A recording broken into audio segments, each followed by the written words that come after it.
numérique nous concerne-t-elle? Oui, beaucoup, énormément, peut-être trop. Beaucoup, énormément, parce que la demande est très importante. Beaucoup de personnes sont démunies, soit pour les gens qui n'ont pas les moyens de s'équiper ou de se former, les étrangers, et puis beaucoup les personnes âgées.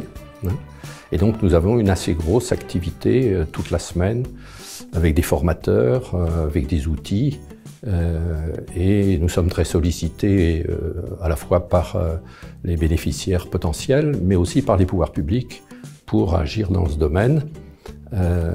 Donc on le fait volontiers, mais quand je dis peut-être trop, parce que ça prend beaucoup de place dans l'activité générale, et nous devons être vigilants à garder l'esprit des lieux, qui est un lieu de fraternité et pas seulement un lieu de transmission de connaissances ou de savoir. Au Foyer de la Duchère, on a commencé à s'intéresser à la question en 1986 avec un atelier bureautique pour les gens en recherche d'emploi. Pour différentes raisons, cet atelier s'est arrêté il y a 2 ans maintenant.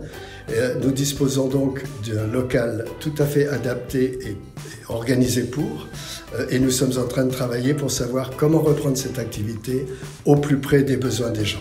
L'inclusion numérique n'est pas du tout un sujet parce que nous n'avons pas les moyens. Nous avons juste fait un débat avec la CIMAD sur la question aujourd'hui de la difficulté du numérique pour les demandeurs d'emploi et pour les demandeurs d'asile et autres. Et les rendez-vous imprenables à la préfecture. Mais nous n'avons pas les moyens, ni matériels, ni en compétences de bénévoles, pour travailler sur la question de l'inclusion numérique.